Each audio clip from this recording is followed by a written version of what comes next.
कार्यक्रम की पुण्यार्चक हैं श्रीमती गिसीबाई पटवारी जैन, श्री लाभचंद जैन, श्रीमती आशा जैन, श्री मनोज जैन, श्रीमती उषा जैन, श्री संजय जैन, श्रीमती अर्चना जैन, श्री विशाल जैन, श्रीमती स्वाति जैन, श्री विकास जैन, श्रीमती तिलका जैन, श्री आशीष जैन, श्रीमती शिप्रा जैन, श्री विनय जैन, श्रीमती मोना जैन, श्री अविचल जैन, श्रीमती सिमरन जैन,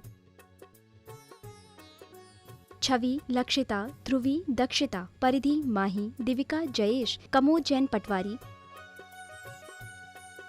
व समस्त पटवारी परिवार बिजौलिया।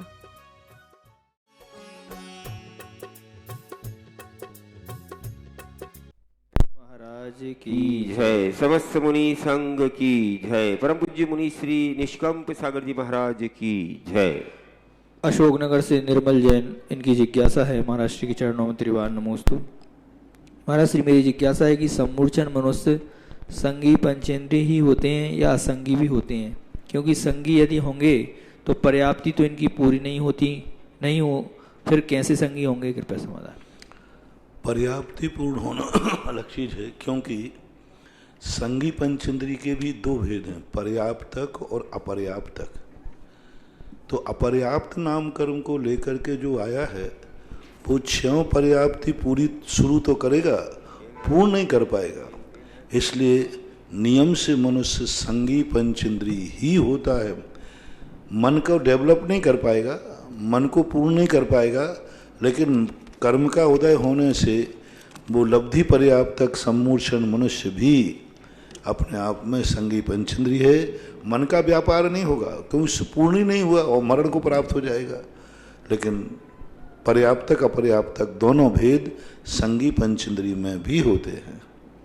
मुंबई से लता जैन, इनकी जिज्ञासा है महाराज श्री के चरणों में त्रिवार नमोस्तु। महाराज श्री, मेरी जिज्ञासा है कि यदि जवाई बेटी के लिए चाय बनाता है या खाना बनाने में बेटी की मदद करता है तो बेटी की माँ बहुत खुश होती है, पर उसी माँ का बेटा यदि बहू के लिए चाय बनाए या खाना बनाने में मदद करे तो माँ बहुत कोसती है और कहती है मेरे बेटे को नौकर बना दिया। ऐसी माँ के लिए आपका क्या उपदेश है? और माँ ने बहू के साथ अगर ऐसा बर्ताव करके कौन सा कर्म का बंध किया है, और बहू ने ये सब कुछ सहन किया पर अपनी सास के प्रति ग्लानि के भी भाव रखे, तो उस बहू के लिए क्या कर्म का बंध होगा? कृपया समाधान करें।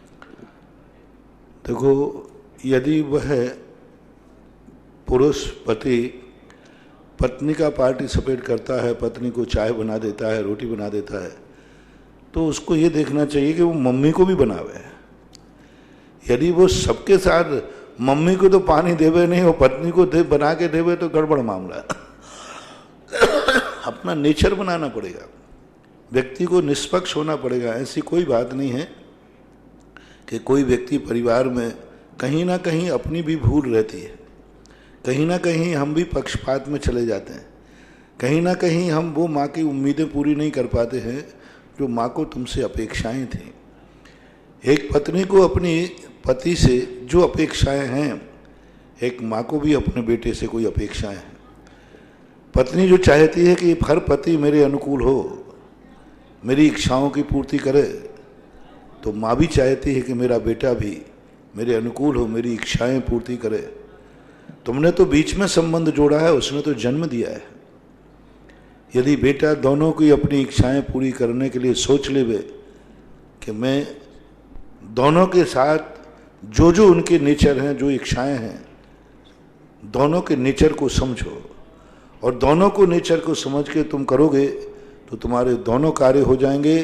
और ये जो आप घृणा और ग्लानि का भाव आ रहा है, ये भाव भी कहीं ना कहीं ऐसा तो नहीं कि आप खुद उसमें स्वयं दोषी हैं। माँ जब भी उत्तेजित होती है जब उसको देखती है कि मेरा बेटा होकर मेरी इच्छाओं की तरफ उपेक्षा कर रहा है और यह दूसरे की तरफ जाके इच्छाओं की पूर्ति करने के लिए हमेशा तैयार है। मैं 10 बार कहूँ तो मेरा कार्य नहीं करे और वो एक बार कह दे तो सारे काम हो जाएं। कहीं ऐसी भूल तुम्हारे जीवन में हो रही है।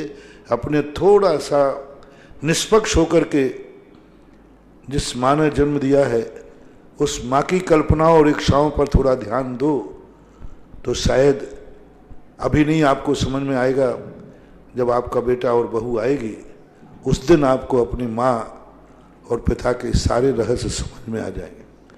जिस दिन आप खुद, अभी मान लीजिए आपको ऐसा लग रहा है, कल के दिन जब आपकी बेटा होगा और उसकी बहू आएगी और वो बेटा उनकी पत्नी की सब इच्छाएं पूरी करेगा, तुम्हारी नहीं करेगा, तो तुम भी वही करोगे जो आज तुम्हारी माँ कर रही है। तुम वही सोचोगे जो आज तुम्हारा पिता सोच रहा है। मैंने 50 लोगों को ऐसा देखा है जो हमेशा कहते महाराज जी मेरे मम्मी पापा बहुत ठीक नहीं है, हमारी पत्नी ठीक है, हम ठीक है। मैंने कोई बात नहीं, मैं इंतजार करता हूँ। जब उनके बेटा और बहू आया तब उन्होंने वही शिकायत की जो उसकी माँ कर रही थी। बोले महाराज मेरे बेटे बहू ठीक नहीं है। मैंने क्यों, गड़बड़ क्या है? बोले ये है। मैंने कहा यही शिकायत तुम्हारी माँ ने की थी जो आज तुम कर रहे हो, यही शिकायत तुम्हारे पिता की थी। तो शायद आपको ये अनुभव, आपकी बातों को नोट करके रख लेना, आप अपनी बातों को टेप करके रख लेना, आप अपने विचारों को एक डायरी में लिख लेना और इस डायरी को मेंटेन जब तक करना जब तक आप खुद सासू और ससुर ना बन जाओ। जब आप अपने बेटे के सामने पहुंचोगे और बेटा बहू तुम्हारे घर में आएगी, तब आप मैचिंग करना कि मेरे माँ और पिता जो व्यवहार करते थे, जो उनको फीलिंग होती थी, वही आज मुझे फीलिंग हो रही है। कोई भी चीज़ के लिए हमें तद्रूप होना पड़ता है। हम जैसे दूसरे के साथ जो व्यवहार करते हैं तो हमें सोचना होता है। ज्ञानी व्यक्ति कहता है उसके स्थान पर स्वयं उपस्थित हो जाओ, उसके स्थान पर स्वयं उपस्थित हो। तुम क्या करते? काश यही घटना तुम्हारे जीवन में घटती तो तुम क्या करते? तो तुम्हारे लिए सब दृष्टि समझ में आ जाएगी। उपादान दृष्टि जितनी तुम लगाओगे, हर निमित्त पर अपने उपादान के स्थापित कर दो, सारे रहस्य तुम्हारे सामने आ जाएंगे। ललितपुर से आशीष शाह, इनकी जिज्ञासा, आशीष जैन इनकी जिज्ञासा है महाराज श्री के चरणों में त्रिवार नमोस्तु। महाराज श्री मेरी जिज्ञासा है कि पूज्य आचार्य श्री जी ने कर्म सिद्धांत के ग्रंथों को परम आध्यात्मिक ग्रंथ क्यों कहा है, किस अपेक्षा से? कृपया समाधान। क्योंकि अनियों का बंटवारा पूज्यवर को समंत्रभद्र महाराज ने किया है। समंत्रभद्र महाराज ने स्पष्ट उल्लेख किया, द्रव्याणु किसे कहते हैं? जीवाजीव सुतत्व पुण्य पाप आदि का जन्म वर्णन हो। द्रव्याणु की उन्हें परिभाषा बनाई कि जीव अजीव आश्रव बंध संबर निर्जरा तत्व जिनमें भरे हों, उसको बोलते हैं द्रव्याणु। समय सार को देख लीजिए, समय सार में 7 तत्वों का वर्णन है, 9 पदार्थों का वर्णन है। यानी जहाँ 6 द्रव्य 7 तत्वों को बंध का है, बंध मोक्ष। अब जहाँ 7 तत्व वर्ण आएंगे वर्णन, उसमें बंध भी आएगा, मोक्ष भी आएगा, संवर भी आएगा, निर्जरा भी आएगा। तो ये डेफिनेशन बनाई गई। सबसे पहले पूज्यवर समंत्रभद्र महाराज ने 4 अनुयोगी परिभाषा बनाई और 4 अनुयोगी परिभाषा में उन्होंने बनाया कि द्रव्यानुयोग वह है जिसमें जीव अजीव आश्रव बंध संबर निर्जरा मोक्ष तत्वों का वर्णन हो, पदार्थों का वर्णन हो, वो सब द्रव्यानुयोग के अंतर्गत आते हैं। आज लोगों ने ये बहुत बड़ा अनादर किया है कि मात्र अकेले अध्यात्म ग्रंथों को ही द्रव्यानुयोग में ले लिया। मात्र अध्यात्म ग्रंथों को द्रव्यानुयोग में लेकर बहुत बड़ा अपराध किया। द्रव्यानुयोग में पूरा सब कुछ आ जाएगा। गौमरसार, सठखंडागम आदि ये सब द्रव्यानुयोग हैं। गौमरसार जीवकांड शुद्ध द्रव्यानुयोग है, न्याय के साथ सब द्रव्यानुयोग हैं, सब द्रव्यानुयोग। तत्वार शुद्ध द्रव्यानुयोग है, पूरा का पूरा तत्वार शुद्ध। उसमें 4था अध्याय और 3रे अध्याय को गौण कर दें तो 8 अध्याय पूरे द्रव्यानुयोग के हैं। सारा का सारा द्रव्यानुयोग के अंतर्गत जाएगा। 9वां अध्याय में चरणानुयोग में चला जाएगा। लेकिन पहला अध्याय, दूसरा अध्याय, ये दोनों सारे के सारे अपने आप में द्रव्यानुयोग। गौमरसार कर्मकांड को लोग द्रव्यानुयोग से बाहर कर दिया। गौमरसार जो ना पूरा सठखंडागम द्रव्यानुयोग है, क्योंकि उसमें बंध और मोक्ष की चर्चाएं हैं, आश्रव बंध संबर की चर्चाएं। आप रत्ना, आप परिभाषाएं पढ़ें। लोग परिभाषा नहीं पढ़ते और अपने मनमाने परिभाषाएं बना लेते। अकेले जिसमें आत्मा की चर्चा हो, निश्चय न प्रधानी ग्रंथ हो, वही द्रव्यानुयोग है? नहीं। समंत्रभद्र महाराज ने सबसे पहले जो परिभाषा बनाई थी वो समझो द्रव्यानुयोग क्या है। कर्णानुयोग की उन्होंने परिभाषा बनाई। मात्र कर्णानुयोग में त्रिलोक परिणति, त्रिलोक सार, जिनमें 3 लोक का वर्णन होता है, वो कर्णानुयोग है। चरणानुयोग में श्रावकाचार मूलाचार आएंगे, प्रथमानुयोग सभी को मालूम है। इसलिए द्रव्यानुयोग का बहुत बड़ा विस्तार है। द्रव्यानुयोग के 3 भेद अपन कर सकते हैं, एक न्याय, एक सिद्धांत और एक अध्यात्म। अब द्रव्यानुयोग के 3 भेद अपन कर सकते, आगम में नहीं किया, शास्त्रों में कहीं नहीं किया। द्रव्यानुयोग को सबको एक समान माना समंत भद्र महाराज ने, कि न्याय के जितने ग्रंथ हैं, प्रमेय रत्नमाला, अष्टसहस्री, अष्टसती, प्रमेय कमल मार्तंड, न्याय दीपिका, परीक्षा मुख, ये सारे ग्रंथ द्रव्यानुयोग के हैं। लोग परीक्षा मुख, न्याय आदि ग्रंथों को बहिष्कार कर देते, बोले ये द्रव्यानुयोग नहीं है। न्याय दीपिका, परीक्षा मुख से लेकर के अष्टसहस्री तक जितने भी ग्रंथ हैं ये सब द्रव्यानुयोग हैं। गौमर सार से लेकर के सारे सठखंडागम तक लेकर ये सब द्रव्यानुयोग हैं। और समय सार, प्रवचन सार, द्रव्य संग्रह, परमात्म प्रकाश, ये तो द्रव्यानुयोग हैं ही अध्यात्म रूप से, ऐसा मानना चाहिए। दिल्ली से कोमल जैन, इनकी जिज्ञासा है, महाराज श्री के चरणों में त्रिवार नमोस्तु। महाराज श्री, मेरी जिज्ञासा है कि अवरति के 12 भेदों में अगर 5 स्थावर जीवों की हिंसा का त्याग न करना भी लिया जाता है, तो जलकायिक जीवों की हिंसा तो 6वें गुण स्थान तक भी होती है। फिर वहाँ अवरति और प्रमाद का अभाव कैसे घटित कर सकते हैं? अवरति मूल में 5 पापों के त्याग को ही क्यों नहीं लेते? उसके 12 प्रभेद करने की क्या आवश्यकता पड़ी? कृपया समाधान। अविरति का अर्थ क्या है? पंच स्थावर की हिंसा करता है और हिंसा होती है। अविरत सम्यक दृष्टि जो है, हिंसा करता है, इस पेड़ को काटना है, इस खेत में से घास उखाड़ना है, यहाँ का हमारे लिए पानी को विदारण करना है, वो करता है। पंच स्थावरों की हिंसा करना अविरति है, हिंसा होना अविरति नहीं है। हिंसा होने को मानोगे तो श्रेणी में शुद्ध उपयोग महाराज बैठे, वे भी श्वास ले रहे हैं, और श्वास लेते समय असंख्यात जीव मरते। वो भी जमीन पे चलेंगे तो असंख्यात जीव मरेंगे, वो भी पानी का उपयोग करेंगे तो असंख्यात जीव मरेंगे। बरसात का पानी पड़ेगा तो वो नहीं, हिंसा हो रही है और हिंसा कर रहा है। जो हिंसा हो रही है वो अविरति के अंतर्गत नहीं आता। इसलिए महावृत्ति पंच स्थावरों की हिंसा करता नहीं है। स्वयं के किसी भी कार्य में, अपने लिए किसी भी कार्य में हिंसा नहीं करता। पंच स्थावरों की अब हिंसा होती है, वो अविरति के अंतर्गत नहीं आता। 4थे गुण स्थान तक संकल्पी हिंसा है पंच स्थावरों की।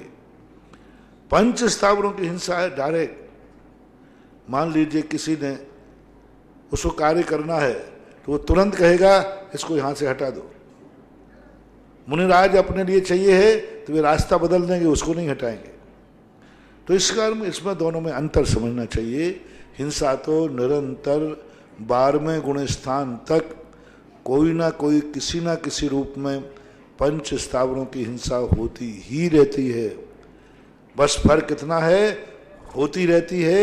हमने कहा था ना, करोति, भवति और अस्ति। भवति और अस्थि का ज़्यादा कोई मूल्य नहीं है ना। भवति और अस्थि क्रिया जहाँ होती है, ये कार्य हो रहा है, हम इसके जिम्मेवार नहीं हैं। ये कार्य है, इसके जिम्मेवार नहीं। हमारा सारा का सारा अच्छा बुरा करोति क्रिया पे, मैंने ये किया है। तो ऐसा अंतर जानना चाहिए। इसलिए पंच स्थावरों को अवृत्ति में लेना उचित है, लेना ही चाहिए। मुजफ्फरनगर से तृप्ति जैन, इनकी जिज्ञासा है, महाराज श्री के चरणों में नमोस्तु। महाराज जी, मेरी जिज्ञासा है कि कल्प वृक्ष और चैत्य वृक्ष में क्या अंतर होता है? महाराज जी, पृथ्वी कायक और वनस्पति कायक किसे कहते हैं? और ये क्या है, दोनों वृक्ष भी पृथ्वी कायक और वनस्पति कायक ही होते हैं? महाराज जी, क्या चैत्य वृक्षों की संख्या भी 1 से अधिक होती है? कृपया समाधान। कल्प वृक्ष वनस्पति काय नहीं होते। वृक्षों का इनका आकार होता है, ये पृथ्वी काय होते हैं सदा। इनमें 2 प्रकार के होते हैं, एक अकृत्रिम होते हैं जो स्वर्गों में होते हैं, वे कल्प वृक्ष अकृत्रिम। जो शाश्वत भोग भूमियों में होते हैं वे अकृत्रिम होते हैं। और जो कर्म भूमि भरत ऐरावत में जब भोग भूमि चालू होती है तो वो भी अकृत्रिम ही हैं, लेकिन शाश्वत नहीं है। अकृत्रिम के 2 भेद, एक शाश्वत और एक अशाश्वत। तो भरत ऐरावत में जो भोग भूमि के समय होते हैं वे अकृत्रिम होकर के भी अशाश्वत हैं, और स्थिर भोग भूमि और स्वर्गों में जो होते हैं वे शाश्वत भी हैं और अकृत्रिम भी हैं। तो वो पृथ्वी काय है। और जो चैत्र वृक्ष होते हैं ये भी दो प्रकार के होते हैं। एक स्थायी चैत्र वृक्ष होते हैं, जो चैत्र वृक्षों की स्थितियां बनती हैं, तो वे चैत्र वृक्ष जो होते हैं कई स्थानों पर कूटों में बने हुए रहते हैं। तो वो, और एक चैत्र वृक्ष समोषण में भी होते हैं, जो देवों पुनीत होते हैं, देव बनाते हैं उनको, देवों के निर्मित होते हैं, वो चैत्र वृक्ष होते हैं। तो पृथ्वी काय अथवा विक्रिया के द्वारा बनाए हुए चैत्र वृक्ष होते हैं। कल्प वृक्ष पृथ्वी काय ही होते हैं, देवों के द्वारा नहीं बनाए जाते। चैत्र वृक्ष दोनों हैं, देव भी निर्मित करते हैं और चैत्र वृक्ष ओरिजिनल भी होते हैं, जहाँ चैत्र वृक्षों पर भगवान की मूर्तियाँ विराजमान होती हैं। अकृत्रिम भी हैं चैत्र वृक्ष जो शाश्वत हैं, लेकिन कुछ ऐसे हैं जो देवता बना देते, समूषण विकृत हो गया, खत्म हो गया। इसलिए इतना अंतर जानना चाहिए, दोनों के स्वभाव में बहुत अंतर है।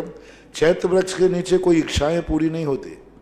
चैत्र वृक्ष एक मानना चाहिए मंदिर है, चैत्र वृक्ष एक वेदी है, भगवान का स्थान है।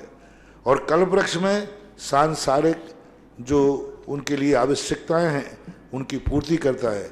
इसलिए चैत्र वृक्ष और कल्प वृक्ष, इन दोनों में बहुत अंतर है, दोनों का किसी भी प्रकार से सामंजस्य नहीं है। डाबी से शिल्पा जैन इनकी जिज्ञासा है महाराज श्री के चरणों में। त्रिवार नमोस्तु। गुरुदेव, आपने बताया था कि जो बर्तन मृत्यु भोज में बांटे जाते हैं उन्हें घर में रखना उचित नहीं है, तो क्या उन्हें जो लोग गांव के हर मंदिरों में भिजवाते हैं, तो क्या मंदिरों में भी रख सकते हैं या नहीं? मृत्यु के बर्तन मंदिरों में रख देना, मंदिर में कोई बाधा नहीं है, क्योंकि मंदिर में जो मालिक है वो मरने वाला नहीं, वो तो अमर है, उसका बुरा होने वाला नहीं, क्योंकि वो उसका बुरा कोई कर नहीं सकता। तो अपने पास यदि रखे हैं तो मंदिरों में रख देना चाहिए और आगे लेना नहीं चाहिए। हाँ, यदि मृत्यु के उपलक्ष्य में कोई व्यक्ति मंदिर में कोई चीज़ देता है तो दे सकता है। मान लो मंदिर में पांडुक शिला की जरूरत है, दे सकता है। मंदिर में बर्तन की जरूरत है, दे सकता है। मृत्यु, देखो, गृहस्थ में और मोक्ष मार्ग में बहुत अंतर है। मैंने कहा ना कि आप गृहस्थ हैं, आपका सब कुछ अलग है। आप मौत का बर्तन घर में मत लाओ, क्योंकि वो नकारात्मक ऊर्जा से भरा है। वो एक घर को बर्बाद करके बर्बादी की खुशी में दिया जा रहा है। एक व्यक्ति जब रो रहा है, उसका घर का मुखिया मर गया, घर का व्यक्ति मर गया, और वह वक्त मरने के समय सारे लोग दुखी होते हैं, उस उपलक्ष्य में कोई चीज़ दी जाती है। हाँ, उसकी ला सकते हो जिसके मरने पर खुशी हो, जिसके मरने पर सारे घर वाले खुश हो, मजा आ गया, मर गया, निपट गया। अब बोलो, ला सकते हो? वो कौन है? जिसने समाधि पूर्वक मरण किया हो। जब हमारे संघ में किसी साधु की, किसी त्यागी मूर्ति की मृत्यु होती है तो हम लोग महोत्सव मनाते, आनंद मनाते, धन्य है, तर गया मेरा दिन, ऐसा कब आएगा, बहुत खुशी मनाते। मृत्यु महोत्सव नाम दिया। मृत्यु महोत्सव का अर्थ, महोत्सव में रोया नहीं जाता, खुश हुआ जाता है। जब किसी की समाधि होती है संघ में, पूरा संघ बड़ा खुश होता है, इतना आनंद आता है। देखो, एक व्यक्ति अपनी जिंदगी की साधना में सफल हो गया, कितनी संलेखना पूर्वक मरण किया, कितना खुशी खुशी की चर्चाएं होती है, आनंद ही आनंद होता है। उसकी स्मृति में कोई चीज देवे तो फिर ला सकते हो। अब तुम अपने और बता दो ओरिजिनल। आपके घर में कोई मरता है तो आप सब लोग खुशी मना सकते हो क्या? कोई पूछे क्या, अरे भैया मजा आ गया, निपट गया, कोई नहीं मना सकता। बल्कि उल्टा, यदि मरने पर नहीं रोए तो आफत और हो जाएगी। क्या मामला है, कोई रोई नहीं रहा कहीं, इन्होंने तो नहीं निपटा दिया, ऊपर से भी रोना पड़ता है।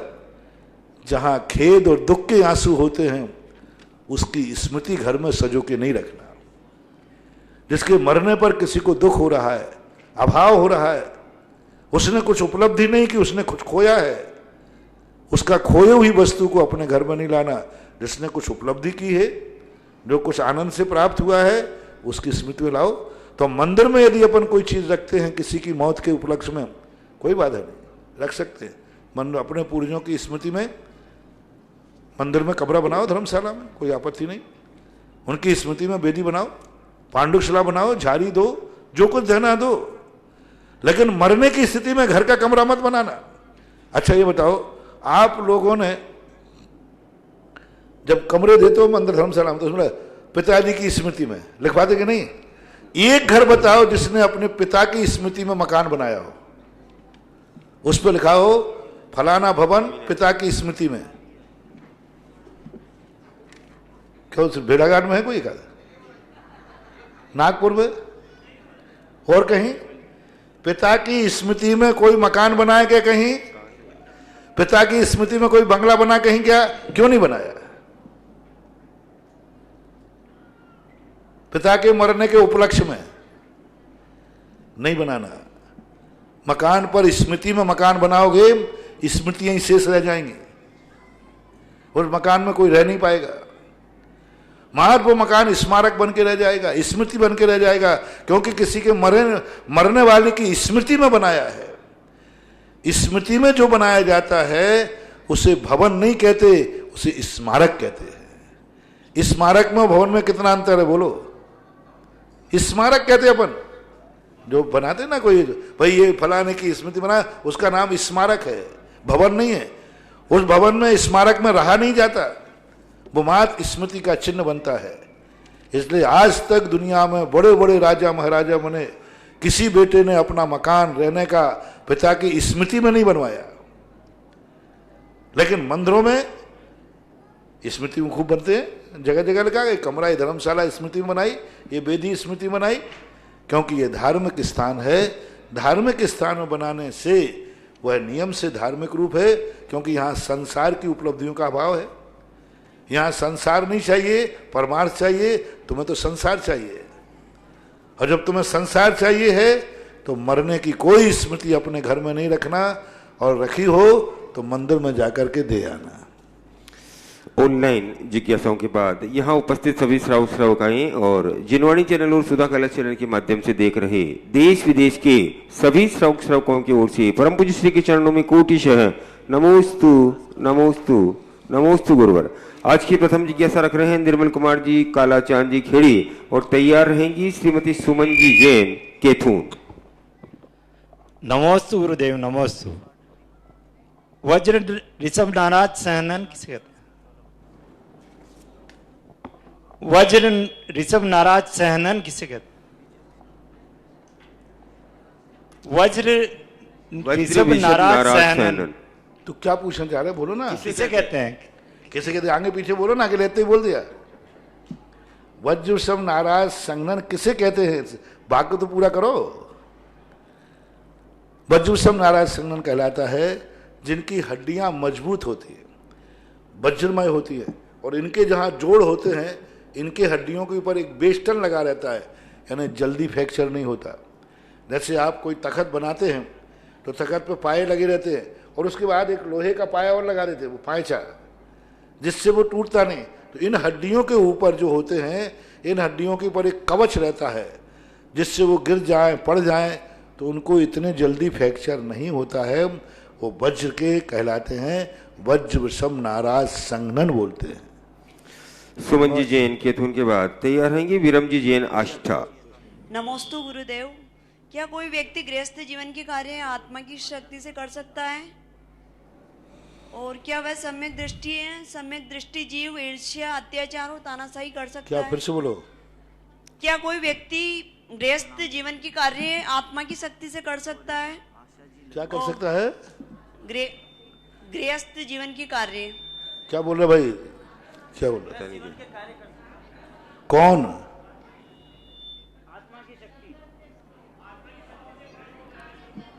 प्रश्न साफ करें भाई, स्पष्ट करें, प्रश्न करना सीखें पहले। हाँ बोलिए फिर से। हाँ वापस बोलो। क्या कोई व्यक्ति घर मतलब गृहस्थ जीवन के कार्य आत्मा की शक्ति से कर सकता है? गृहस्थ जीवन के कार्य आत्मा की शक्ति से कर सकता है क्या? आत्मा की शक्ति से होते। आत्मा में शक्ति नहीं होगी तो गृहस्थ करेगा कैसे? जब व्यक्ति है तो वो ये आत्मा है, आत्मा की आध्यात्मिक शक्ति से नहीं कर सकता, लेकिन आत्मा की शक्ति से काम होता है। लाभांतराय कर्म का क्षोभसम हो, संसार के जितने भी विषय हैं, पंचेंद्रियों के विषय हैं, खाना पीना है, अब आप भोजन है, आत्मा में यदि वीर्यांतराय कर्म की शक्ति नहीं होगी तो पचेगा नहीं। आप जो बोल रहे हैं वीर्यांतराय की शक्ति नहीं होगी तो आप बोल भी नहीं पाएंगे। आपको आंख का पलक उठाने के लिए भी शक्ति चाहिए। तो आत्मा की जो शक्तियां हैं वे दो रूप में काम करती हैं। जब संसार का काम करती हैं तो इसे वैभाविक शक्ति बोलते हैं, और जब वो अध्यात्म का काम करती तो आध्यात्मिक शक्ति बोलते हैं। जैसे एक नोट के समान होती हैं आत्मा की शक्तियाँ। 1 रुपया है, मुद्रा है, 100 का नोट है, वो समझ लेना कैसी आत्मा है। अब एक व्यक्ति ने 100 के नोट से शराब खरीद ली और एक ने 100 का नोट गुल्लक में डाल दिया। अब बोलो 100 के नोट से ही दोनों कार्य हुए कि नहीं? वो दोनों के 100 के नोट की शक्ति है। उसने शराब में कर दिया, इसने धर्म में कर दिया। ऐसे ही अपने आत्मा की शक्ति होती है। जो व्यक्ति संसार में लगा देता है तो शक्ति संसार का कार्य करती है, और जो व्यक्ति परमार्थ में लगा देता है तो परमार्थ का कार्य करती है। आत्मा की शक्ति से ही सारे कार्य होते हैं। वीरम जी, सम्यक दृष्टि जीव ईर्ष्या, अत्याचार और तानाशाही कर सकता है क्या? सम्यक दृष्टि जीव ईर्ष्या, अत्याचार अत्याचार और तानाशाही। अब उसकी भूमिका है, क्योंकि अविरत सम्यक दृष्टि है, उसकी मान कसाय असंयमीपना होने से उस संबंध में उसके कुचित कजातित परिणाम, लेकिन वो दीर्घकालीन नहीं रहेंगे, भावावेश में रहेंगे। सम्यक दृष्टि की कसाय घास के समान भड़कती है। सम्यक दृष्टि कसाय भड़केगी, अत्याचार भी कर देगा, लेकिन उसकी घास के समान, जैसे घास में आग लगती है तो एकदम भड़केगी, एकदम भड़केगी, और थोड़ी देर के बाद शांत हो जाएगी। भरत चक्रवर्ती की कसाय भड़की इतनी तेज कि बाहुबली के ऊपर चक्र चला दिया। इतनी तेज भड़क गई, एकदम विवेक नहीं रहा, न्याय अन्याय नहीं रहा, और अत्याचार कर दिया बाहुबली के ऊपर। बाहुबली के ऊपर चक्र चलाना अत्याचार ही था, लेकिन बस वो कसाय भड़क गई एकदम। लेकिन तुरंत बाद, एक अंतर्मुहूर्त बाद वो रोने बैठ गए, ओहो मेरे से अनर्थ हो गया। यानी अधिकतम सम्यक दृष्टि कोई अत्याचार, ईर्षा, कसाय करेगा तो 6 महीने तक रह सकता है। 6 महीने के बाद उसको अपने अत्याचार पर, अपनी की हुई गलती पर पश्चाताप होगा ही होगा। और 6 महीने के अंदर यदि उसने पश्चाताप नहीं किया, अपनी गलती को गलती स्वीकार नहीं किया, तो नियम से मिथ्या दृष्टि हो जाएगा, ऐसा मानना चाहिए। सम्यक दृष्टि जीव के पुण्य बंध और कर्म की निर्जरा किस मात्रा में होती है? कर्म की सम्यक दृष्टि की जो निर्जा होती है वो जब सम्यक दर्शन उत्पन्न होता तभी होती है। शेष काल में असंख्यात गुणी निर्जा नहीं होती है। नमोस्तु गुरुदेव। वीरम जी जैन, और उसके बाद तैयार रहेंगी राखी जी जैन बंडा। पूरी आस्था दिगंबर जैन समाज की ओर से नमोस्तु महाराज जी। मेरा प्रश्न यह है कि जब हम शास्त्र भेंट करते हैं तो कौन से पुण्य का फल हो लगता है? शास्त्र भेंट करते समय ज्ञानावरणी कर्म का क्षयोपशम बढ़ता है। वह व्यक्ति जानता है कि मैं तो पढ़ नहीं पा रहा हूँ, मुझे तो समझ में आ नहीं रहा है, लेकिन जो उसको पढ़ने वाले हैं उनको वो देने का भाव करता है, तो नियम से समझना चाहिए कि उसका क्षयोपशम बढ़ रहा है। राखी जी बंडा के बाद तैयार रहेंगे सुनील कुमार जी जैन बेड़ाघाट। मेरे और मेरे परम आराध्य गुरुदेव के चरणों में मेरा और मेरे परिवार की तरफ से कोटिसा नमोस्तु नमोस्तु नमोस्तु। महाराज श्री, मेरी जिज्ञासा है कि हम गुरुदेव, हम लोग शब्द कितनी भी समझदारी से इस्तेमाल करें, लेकिन कभी कभी उसका अर्थ का अनर्थ हो जाता है, क्योंकि सामने वाला उसे अपनी योग्यता और विचारों के अनुसार उसका मतलब निकालता है। तो मुनिश्री, हम लोग कैसे बोलें कि सामने वाला हमें समझे और उसका अर्थ का अनर्थ ना हो? हम सामने वाले को रोकने का अधिकार नहीं रखते। हमें कुछ सावधान रखना है कि हमारा उसका अनर्थ करने का भाव नहीं हो, फिर अनर्थ लेवे तो लेवे। हम लोग भी प्रवचन देते हैं, कई लोग अनर्थ भाव ले लेते हैं। ऋषभदेव ने उपदेश दिया, मारीच ने उल्टा ले लिया। कोई व्यक्ति किसी को कोई चीज़ समझावे और उल्टा लेवे तो ले सकता है, उसके लिए हम क्या कर सकते हैं? ऐसे लोगों के लिए समझाना बंद कर देना चाहिए। सीख जाको दीजिए ताको सीख सुहाए, और सीख जो दीनी वान रही घर चिड़िया का जाए। चिड़िया ने कहा बंदर से, ओ बंदर भैया, तुम हाथ पैर वाले होकर के बरसात में ठुठुर रहे हो, क्योंकि बंदर डाल पे बैठा ठुठुर रहा था।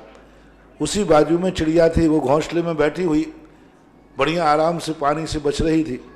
तो चिड़िया को दया आई, बोले बंदर भैया आप, हमारे पास तो हाथ पैर भी नहीं है, तो भी हमने चोंच से अपने रहने का घरगुला बना लिया, और आपके पास तो हाथ है, कम से कम रहने का स्थान तो बना लेते।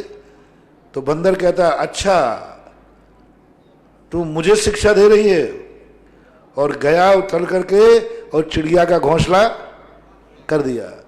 तो ऐसे बंदरों को उपदेश नहीं देना चाहिए जो समझाने का भी उल्टा अर्थ लेते हैं।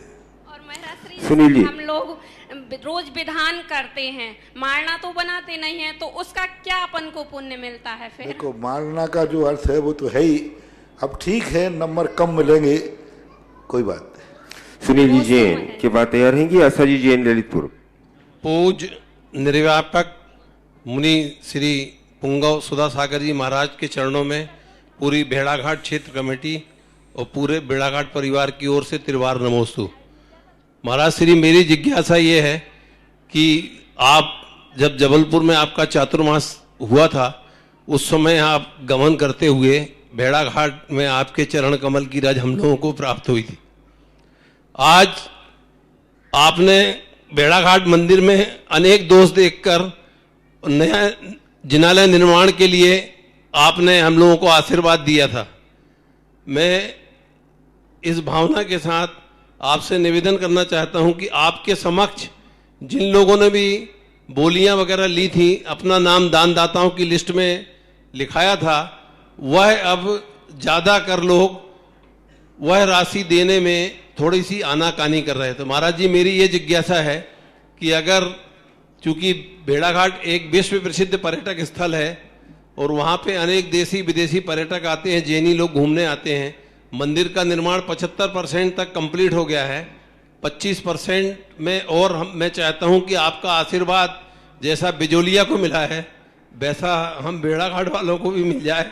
महाराज जी नमोस्तु नमोस्तु नमोस्तु। दातारों ने मन नहीं बदला है, वहाँ का लक्ष्य जो था वो बदल गया। कुछ लोगों ने जिस लक्ष्य से बोला था, क्योंकि भेड़ाघाट एक महातीर्थ क्षेत्र बनने वाला था जी महाराज जी, और लगभग 350 लोगों ने जी संकल्प किया था। जी महाराज जी, उसी क्षेत्र के नाम से 350 लोग बने थे।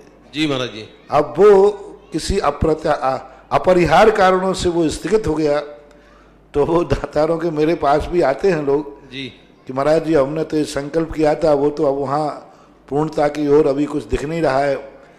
तो अपन को उनको लिए नहीं दोष दे सकते कि दातारों ने बोला था वो नहीं। दातार आज भी देने को तैयार हैं, जिस उद्देश्य से उन्हें बोला था, यदि वह उद्देश्य पूरा होता है, यानी भेड़ाघाट पहले उस समय नदी के उस पार एक महातीर्थ का रूप लेता था, बिजोलिया कहा वो भेड़ाघाट यदि बनता तो आज अंतरराष्ट्रीय होता, क्योंकि यहाँ तो जैन ही आते हैं, वहाँ तो विश्व की हर शक्ति आती है गुरुजी। लेकिन भेड़ाघाट में तो हर स्थिति आती हैं। फिर उसका कन्वर्ट होकर के एक मंदिर के रूप में आया। तो जिनने अब बोला है मंदिर के रूप में, जिनने बोला है वो देंगे, दे रहे होंगे। महाराज जी ये जिनालय भी तो आपके आशीर्वाद से ही बन रहा है। ठीक है, लेकिन माल का तो अंतर आ गया ना। माल में आज से एक दुकान पे ही माल सब प्रकार का होता है। अब वो माल था और ये भी माल है, लेकिन क्वालिटी में थोड़ा अंतर आ गया, एक मंदिर का रूप ले लिया। तीर्थ में और मंदिर में बहुत अंतर होता है। हालांकि भेड़ाघाट की जो मंदिर की कल्पना है, वो मंदिर भी इतना अच्छा बनने वाला है कि मंदिर ही तीर्थ बन जाएगा। जी महाराज जी बिल्कुल, मंदिर तो वैसे ही बन रहा है क्योंकि इतनी विशाल मूर्ति, 15.25 फुट की मूर्ति बैठना जी, और बहुत बढ़िया मंदिर का रूप मिलना, सारा नक्शा मैंने देखा है। बस अब निमित्त का इंतजार करो, सब ठीक हो जाए। एक जिज्ञासा और थी मेरी महाराज जी, और आशीर्वाद के लिए विनम्र निवेदन है कि मैं चाहता हूं कि जैसा बिजोलिया जी में पारसनाथ जी आपने बिठा ले, वो भेड़ाघाट में भी उसी पैटर्न के बिठलवा दें। स्थान का अभाव है, स्थान के लिए फिर वही सारी बातें हैं, वो अंदर की बातें हैं, अंदर ही रहने दो। जी नमोस्तु गुरुदेव। आशा जी जैन के बाद तैयार रहेंगे महावीर भैया अजमेर। बोलिए। हे गुरुदेव, मेरे परिवार की ओर से परम सिद्धे सुधासागर मुनि पुंगा सुधासागर जी महाराज को नमोस्तु नमोस्तु नमोस्तु। हे राज, मेरी जिज्ञासा है कि जो मुनि उपसम श्रेणी और छपक श्रेणी जब चढ़ते हैं तो क्या उनको यह उस समय आभास होता है, और यह उपसम और छपक करना क्या है? श्रेणी चढ़ने का अर्थ कोई नशेनी नहीं है, कोई जीना नहीं है, अपने परिणाम है। व्यक्ति ध्यान में बैठा है, अपने परिणाम ऊंचे होते जाते हैं। अभी जिस क्वालिटी के परिणाम हैं वो दूसरे क्षण दूसरी क्वालिटी के हो रहे, तीसरे बढ़ते हुए परिणामों को श्रेणी बोलते हैं। एक बात श्रेणी उपमात्मक है, उपमा के रूप में दी गई, कोई नशेनी नहीं है। परिणाम जैसे अभी 10 नंबर का परिणाम, फिर 11 का, 12 का, 13 का, ऐसे परिणाम बढ़ते जाते हैं। उस व्यक्ति को उस समय इंद्रियों का व्यापार गौण हो जाता है, मन वचन काय की गुप्ती में चले जाते हैं। तो वह जो स्मृति है अनुभव में तो आती है लेकिन स्मृति नहीं बन पाती है। अनुभव में तो आती है, आनंद की अनुभूति होती है, लेकिन बाद में यदि वो नीचे आ जाए तो उनको ये स्मृति नहीं रहेगी कि मैं किस गुण स्थान में था, कैसा था। इतना आभास रहेगा मैं एक परमानंद में था। इतनी बात। महावीर भैया के बाद तैयार रहेंगी श्रीमती निर्मला जी गोधा। कल के कार्यक्रम के लिए 2-3 दिन पहले हमने बताया था, सभी लोग कल आदिनाथ जयंती तो मनाएंगे, लेकिन इसे तीर्थंकर दिवस के रूप में मनाएंगे। क्योंकि जैसे आप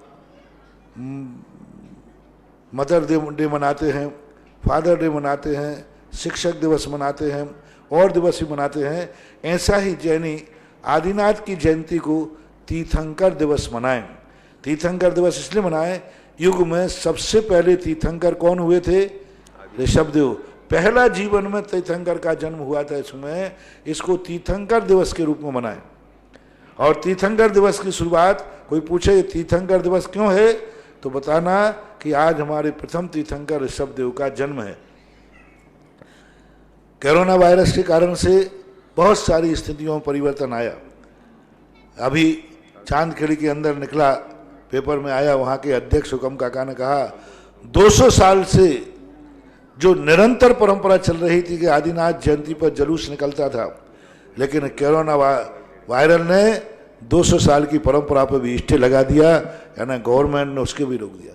सारे भारत में जुलूसों पर रोक लग गई बहुत जल्दी। और कोई भी जुलूस नहीं कर, कोई बात नहीं, अपन को जुलूस से मतलब नहीं, अपन मंदिरों में बनाएं और मंदिरों के अंदर बनाने में कोई बाधा नहीं। कोई अपने बस सावधानी रखो, बस सावधानी रखना है। जिनको सर्दी जुकाम हो वे धोती दुपट्टा ना पहने, जो स्वस्थ हैं कोई बाधा नहीं हम। तो कल क्या करना है, सबसे पहले हर मंदिर में शांति धारा होना चाहिए। सभी लोगों को, जितने उस मंदिर से रिलेटेड लोग हैं, पुरुष वर्ग हैं, उन सबको कल अभिषेक करना ही है। बीमार को छोड़ करके, सर्दी जुकाम को छोड़ करके, कोई बहिष्कृत व्यक्ति है, कोई ने ऐसा पाप किया है जो समाज ने बहिष्कार किया, वो भगवान को छूने लायक नहीं है। ऐसे लोगों को छोड़ करके बाकी सभी लोगों को, 8 वर्ष से 80 वर्ष के लोगों को कल प्रातःकाल उठते ही अपने मंदिरों में जाकर के अभिषेक जरूर करना है। इसको उपदेश न मान के आदेश मान लो तो भी मुझे आदेश देने में कोई आपत्ति नहीं है। और ये तुम्हारे लिए आदेश 2 कारणों से दे रहा हूं। एक तो तुम्हारे लिए पूरे साल भर का सगुन है, क्योंकि प्रथम तीर्थंकर की जन्म जयंती है, और प्रथम तीर्थंकर की जन्म जयंती पर हम भगवान का गंधोदक लेंगे तो उस गंधोदक का अतिशय चमत्कार अलग ढंग का होगा। दूसरा कारण है, इस समय सारा विश्व महामारी से ग्रसित है। महामारी से बहुत बड़ा उपसर्ग है विश्व के ऊपर। अभी बता रहा हूं, इसका रिजल्ट एक और वार्षिक में आया, हमें लोगों ने लिख के दिया है। तो ऐसी स्थिति में इस महामारी के लिए, सारे विश्व की शांति के लिए कल हर व्यक्ति को अपने मंदिर में अभिषेक करना है। तुम्हारे लिए बीमारी नहीं है, भाग्य समझो तो कम से कम तुम्हें एक काम करना है कि हे भगवान, मैं कितना भाग्यशाली हूं कि मुझे ये वायरस नहीं है, इसलिए मैं तुम्हारा अभिषेक कर रहा हूं कि जिस पे वायरस आए उसके कम से कम प्राण नहीं जाना चाहिए, वो वायरस दूर होना चाहिए, मरना नहीं चाहिए। और जो तुम कोरोना वायरस के जो मरीजों को ठीक करने के लिए करोगे तो हो सकता है कि तुम्हारे लिए कोरोना वायरस आवे ही नहीं, क्योंकि तुमने दूसरे के लिए भावना गाई। मैं सदा कहता हूं जिस चीज से स्वयं को डर हो, जिस चीज को स्वयं को दुख हो, उसकी भावना भाना चाहिए कि हे भगवान, जो परेशानी मुझे है, जिस चीज से मैं डर रहा हूं, ये संसार में किसी को भी ना होवे, किसी को भी ना। तो कल प्रत्येक जैनी को मंदिर में जाकर ये भावना भाना है कि हे भगवान, संसार में से कोरोना बीमारी दूर होना चाहिए, किसी को कोरोना नहीं हो, और जिनको हो गया हो उनका ठीक होना चाहिए, किसी का मरण ना हो। भावना भाव, देखो चमत्कार हो सकता है। अभी 2-3 दिन से अपन ने भावना भा रहे हैं, और एक बहुत बड़ा चमत्कार सबसे बड़ा भारत ने किया कि भारत में अभी कोरोना के पॉजिटिव मरीज 3 थे, और भारत ने अपने जुगाड़ सिस्टम से तीनों मरीजों को ठीक कर दिया। जय हो। आज 3 मरीज थे जो जुगाड़ सिस्टम से किया, और पुरानी दवाई, क्योंकि भारत तो जुगाड़ सिस्टम में माहिर है, उसने 3-4 दवाई मिला के पिला दिए, मलेरिया की, स्वाइन फ्लू की, सब मिला के गच्चर मिक्सचर करके, क्योंकि भारत का काढ़ा प्रसिद्ध है। और काढ़े में क्या क्या होती है, किसी ने कहा काढ़ा बनाया, उसमें लौंग भी डाल दो, उनमें नीम की छाल और डाल सब डाल दो, कोई कंसेप्ट नहीं है। तो ऐसा तुक्का बैठा कि भारत की इस मिक्सचर दवाई ने तीनों मरीजों को स्वस्थ कर दिया, और सारे पेपर में, और ये मिक्सचर विदेशों के वैज्ञानिकों के पास भेज दिया गया है। वैज्ञानिक भी आश्चर्यचकित हैं कि ये भारत में किसने खोजा, किसी ने नहीं खोजा, एक सामान्य सोच ने यह सब डेवलप किया।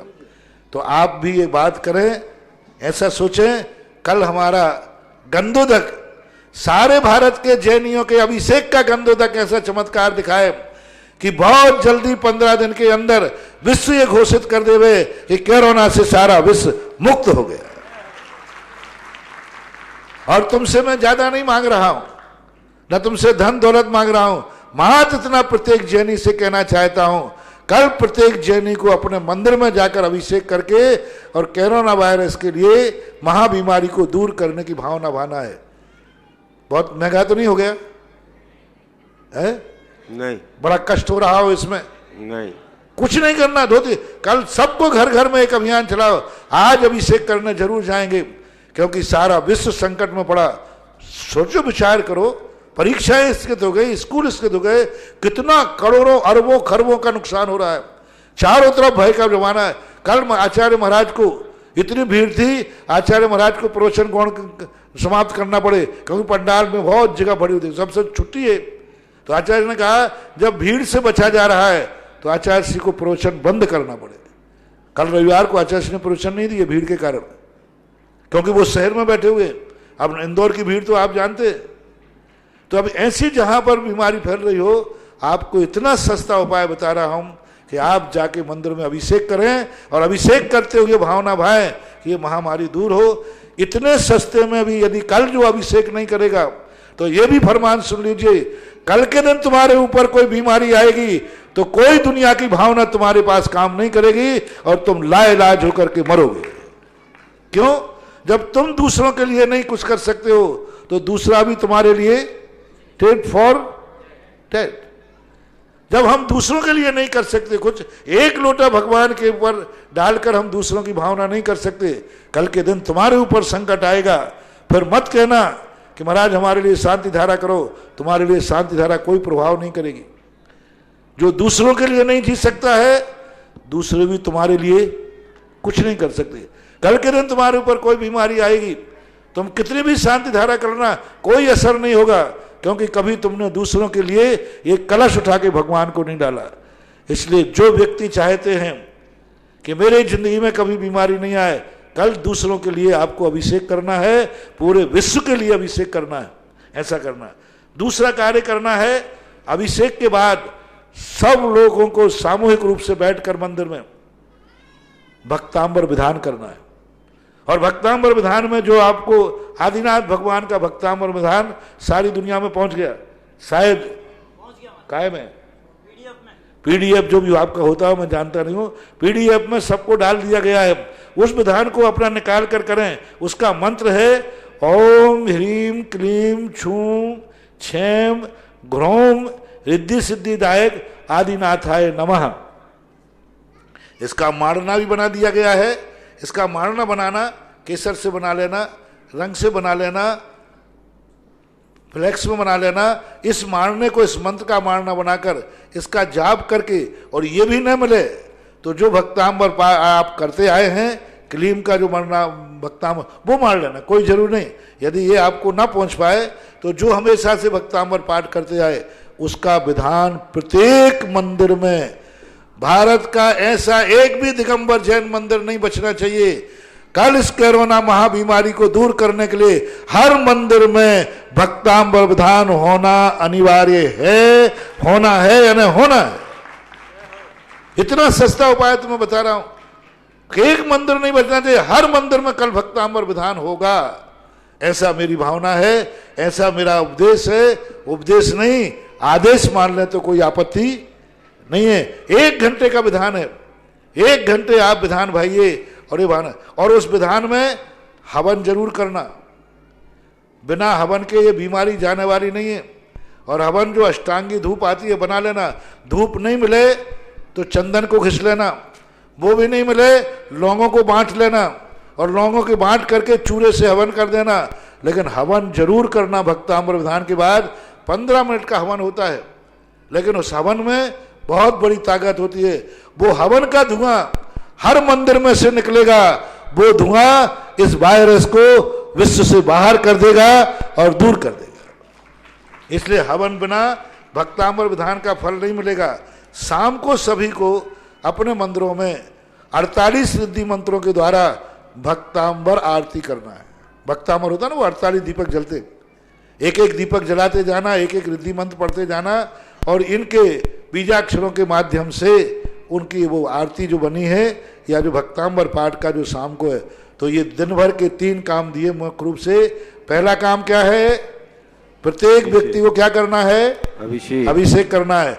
दूसरा, हर मंदिर में प्रत्येक व्यक्ति शांति धारा करे, कोई नियम नहीं, हर मंदिर में कल शांति धारा होना है। कल ही है ना, कल शांति धारा, हर मंदिर में शांति धारा होना चाहिए।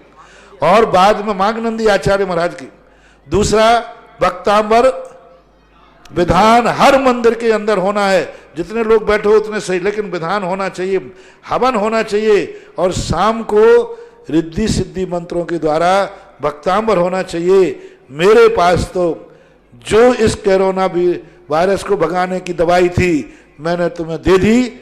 मैं डॉक्टर हूं, मैं तुम्हारे साथ मेडिकल नहीं जा सकता। डॉक्टर पर्ची लिख सकता है, अब तुम कहोगे तुम्हारे साथ मेडिकल भी जावे, मैं हर मंदिर में उपस्थित नहीं हो सकता। मैंने तो लाइव के माध्यम से सारे विश्व के लिए, जो विदेश में सुन रहे हैं उनके लिए भी है। मंदिर नहीं है तो घर में बैठकर भक्तांबर का पाठ कर लेना, अकेला पाठ कर लेना, दीपक मत जलाना। लेकिन कल आदिनाथ जयंती पर पूरा दिन आदिनाथ के नाम दे दो। कल आदिनाथ के नाम तुम दोगे तो आदिनाथ तुम्हें पूरी जिंदगी देंगे, पूरे दिन देंगे। जय हो। कल तुम आदिनाथ को जिंदगी दो, दिन दो, एक दिन आदिनाथ को देना है, पूरी भक्तिमय बना दो वातावरण, और ये तुम्हारा दिया हुआ दिन शायद पूरे जिंदगी के दिन दे दे। अन्यथा फिर वायरस आ जाए तो वायरस को भी मैं कहता हूं, कह दो उसको, कल जो आदिनाथ भगवान को समय देंगे, हे वायरस उनके पास तक तू मत भटकना, नहीं तो फिर मेरा आदेश सुन लेना, खबरदार। जय हो, जय हो। तुम्हारा शेष लोगों के लिए मैं कुछ नहीं बोल रहा हूं, वो तेरी कृपा के ऊपर है। तेरी कृपा जो हो तो हो, लेकिन जो कल आदिनाथ भगवान का अभिषेक, शांति धारा, भक्तांबर विधान और शाम को आरती करें, उनके पास तक मत भटकना, क्योंकि उन्हें आदिनाथ की शरण में भेज दिया है। और जो आदिनाथ की शरण में चला गया उसके पास तू भटकने का चेष्टा नहीं करना, नहीं तो भस्म हो जाएगा। ध्यान तैयार रहेंगी श्रीमती निर्मला जी गोथा बिजोलिया, और उसके बाद रेखा जी जैन। देखो, वायरस के लिए थोड़ा गंभीरता से लें। आपकी इटली में कोविड-19 की रिपोर्ट है, कितनी बड़ी, थोड़ा सा प्रमाद कर दिया उन्होंने। 21 फरवरी को उनके यहाँ 4 मात्र कोरोना के मरीज थे, उन्होंने उसको कोई केयर नहीं की। दूसरे दिन 20 कुल 22 फरवरी को कितने हो गए? 20 हो गए। अब देख लो कितने दिन में, 21 को कितने थे? 4। दूसरे दिन कितने हो गए? 23 फरवरी को हो गए 79, 24 फरवरी को हो गया 150, 25 फरवरी को 322, 26 को हो गया 400, 27 हो गए 655, 28 को हो गए 888, 1 मार्च को हो गए 1577, 2 मार्च को हो गए 1835, 3 मार्च को हो गए 2263, 5 मार्च को हो गए 345, 3345 और 6 मार्च के लिए 4636 हो गए। अब वो लोग कैसे बढ़े, कितने जल्दी बढ़ गए, यानी 1 महीने के उन्होंने प्रमाद कर दिया, उन्होंने स्वीकार कर लिया, हमने केयर नहीं की। इसलिए हर व्यक्ति, भारत बहुत सावधान हो गया है, हर व्यक्ति को सावधानी रखना है। ये मत सोचो कि हमें कुछ नहीं हुआ है, सारे विश्व के वायरस में हवा में फैल चुका है और सब दुनिया के डॉक्टरों ने कह दिया मेरे पास कोई इलाज नहीं है, आप खुद का बचाव कीजिए। यानी बाजार में खाना पीना, होटलों में खाना पीना, हाथ ठेलों पर खाना पीना, बाजार का पानी करना पीना, गंदे आदि का स्थानों पर जाना, जैसे होटल हैं, गार्डन हैं, पिकनिक स्पॉट है, इन स्थानों पर जाने से बचो। खास तौर से जहां विदेशी पर्यटक आते हैं ऐसे स्थानों पर मत खाओ, और जो मांसाहारी होटलें आसपास हों ऐसे होटलों में वहां नहीं जाओ। तो ये सावधानी आपको बरतना है। ये चीजें बहुत बड़ी चीज सावधानी की है, लेकिन कल का दिन एक निर्णायक दिन होगा सारे जैनियों के लिए। और तुम्हें मालूम है इस मंच से जो भी निकलता है वह होके रहता है। जय हो। और ये तो केवल ज्ञान की स्थली भगवान पारसनाथ की केवल ज्ञान स्थली है, और भगवान के केवल ज्ञान की स्थली का तो एक अपने आप में बहुत बड़ा महत्व है। सबको सावधान रहना। निर्मला जी गोधा और उसके बाद हरेंगी रेखा जी जैन नागपुर। बंधुओं, स्वर्ण विधि के लिए जो आज इन लोगों ने अपनी स्वीकृति दी है, 1 सोने की अंगूठी अमित शालिनी जैन फिरोजाबाद, 2 ग्राम सोना जय कुमार सरस्वती जैन भानपुरा वाली जयपुर, 11,000 रुपये अंशु जैन सिकंदरा आगरा, 31,000 रुपये श्रीमती विजया निर्मल जी बड़जात्या मुंबई, और महाराज श्री लखनऊ की ज्ञान ज्योति पाठशाला के बच्चों ने अपनी गुल्लक में से 10,000 रुपये की राशि जमा करके बिजोलिया जी तीर्थ क्षेत्र में वेदी पर सोने के काम के लिए भेजी है। ये गोलक उन्हें पिछले वर्ष 10 लक्षण पर्व पर पाठशाला की ओर से दान प्रवृत्ति का बीजारोपण करने के लिए दी गई थी। बच्चों के नाम आध्या जैन, आर्जव जैन, अक्षत जैन, अर्चना जैन, उत्कर्ष एवं विवेक तिवारी, ये हमारे मंदिर के माली के बच्चे हैं और बड़ी लगन से पाठशाला में पढ़ते हैं। अंश जैन, हार्दिक, किट्टू, वैभव, अरिहंत, सम्मेद, ऋषिका, ऋतविका, श्रेयांश, सिद्धांत, नैवेद्य, शिक्षिका है अल्पना, आशा और राजेश। तो आप सभी के दान की पुण्य और पुण्य की अनुभूति बताई है। ये मात दिगंबर जैनियों के लिए है, अन्य लोगों के लिए नहीं है। दिगंबर जैनियों के कल के दिन में इतना चमत्कार होगा कि सारे के विश्व को लोगों को इतना करने की जरूरत नहीं, इनके प्रभाव से ही उनके दोष दूर हो जाएंगे। दिगंबर जैनियों के लिए कार्यक्रम है, नहीं तो दूसरे लोग मंदिरों में पहुंच जाएं। हाँ जी, कैसा रखें? नमोस्तु महाराज जी। गुरु के सामने जो नारियल दिखा करके चढ़ाता है उसे तो नारियल कहते हैं, और जिसे दिखावे से कोई मतलब नहीं, वह सोचता है कि मुझे चढ़ाना है, उसको श्रीफल कहते हैं। तो महाराज जी मेरी शंका है कि चीज़ तो एक ही है, फिर दोनों में अंतर क्यों है? और महाराज जी आपने कहा था कि इन महिलाओं का तो भगवान ही भला है, तो महाराज जी हम चढ़ाते हैं श्रीफल तो ऐसे सोचते हैं कि हमारे को आशीर्वाद मिलेगा। क्या तो महिलाओं का तो भगवान ही भला है, भगवान ही मालिक है, ऐसे भगवान ही मालिक है। तो महाराज जी हम सोचते हैं कि इसी बहाने हमारे को महाराज जी का आशीर्वाद मिलेगा। बहुत अच्छी बात है। इस बात से मैं तो इसलिए कहता हूँ क्योंकि आप लोग की विशुद्धि बढ़े, आप लोग क्रियाएं ज्यादा करते हो, विशुद्धि कम रहती है, एकाग्रता कम रहती है। मंदिर के अंदर आपका मन वचन काया तीनों चंचल ना हो, मौन रहें, मन को विशुद्ध करें, आंखें भी यहाँ वहाँ न चलें। हाँ, आंखें भी भगवान की तरफ देखें, कान भी भगवान की वाणी सुने। इसलिए एकाग्रता के लिए कहता हूँ, बाकी और कोई बात नहीं है। रही बात नारियल और श्रीफल, संकल्प में सब कुछ है। संकल्प यदि है तो खाने का नारियल है, संकल्प है तो वो चढ़ाने का नारियल है। संकल्प से सब कुछ होता है। इसलिए जैसे भाव होते हैं नारियल वैसा ही रूप धारण कर लेता है। महाराज जी एक जिज्ञासा और है, बॉम्बे से हिमानी शाह अंशुल शाह की, गुरुवार कई जगह देखा गया है कि लोग साथ में बैठकर एक ही थाली में खाना खाते हैं, एक ही कटोरी में सब्जी लेकर खाते हैं। गुरुवार ये कहाँ तक उचित है? और इसी प्रश्न में छुपा महत्वपूर्ण प्रश्न ये है कि एक व्यक्ति को परिवार के साथ मिलकर भोजन कैसे करना चाहिए। गुरुवार मैं चाहता हूँ कि इस प्रश्न के द्वारा आप आज ऐसा मार्गदर्शन दें कि सभी जैनियों के घर पर। ये सर्वथा अनुचित है। एक थाली में एक कटोरी में किसी को भी नहीं खाना चाहिए, क्योंकि ये प्रेम नहीं है। एक दूसरे का नेचर अलग अलग होता है, एक दूसरे के वायरस अलग अलग होते हैं, हर व्यक्ति की बॉडी का नेचर अलग अलग होता है, और दोनों व्यक्ति यदि एक हाथ में डालेंगे तो उसका नियम से साइड इफेक्ट होगा। बाप बेटा भी क्यों ना हो, सगे भाई बहन भी क्यों ना हो, पति पत्नी भी क्यों ना हो, कभी भी एक दूसरे का जूठा नहीं खाना चाहिए। जूठा सर्वथा अभक्ष है।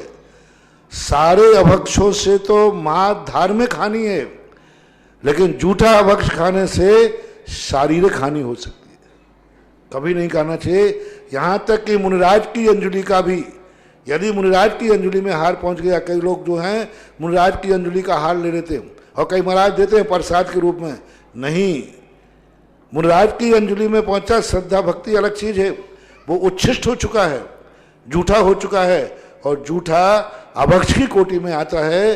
ये नहीं करना चाहिए। कितना भी प्रेम क्यों ना हो, एक दूसरे का जूठा भोजन करना अभक्ष की कोटि में है, बहुत बड़ा दोष है। ऐसा कदापि नहीं करना चाहिए।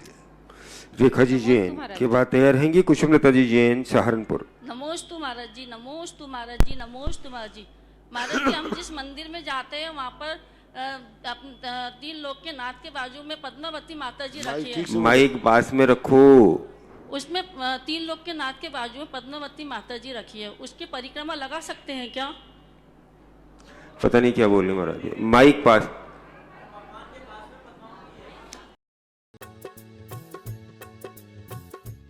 इस कार्यक्रम की पुण्यार्चक थे श्रीमती गिसीबाई पटवारी जैन, श्री लाभचंद जैन, श्रीमती आशा जैन, श्री मनोज जैन, श्रीमती उषा जैन, श्री संजय जैन, श्रीमती अर्चना जैन, श्री विशाल जैन, श्रीमती स्वाति जैन, श्री विकास जैन, श्रीमती तिलका जैन, श्री आशीष जैन, श्रीमती शिप्रा जैन, श्री विनय जैन, श्रीमती मोना जैन, श्री अविचल जैन, श्रीमती सिमरन जैन, छवि, लक्षिता, ध्रुवी, दक्षिता, परिधि, माही, दिविका, जयेश, कमोद जैन पटवारी व समस्त पटवारी परिवार बिजौलिया।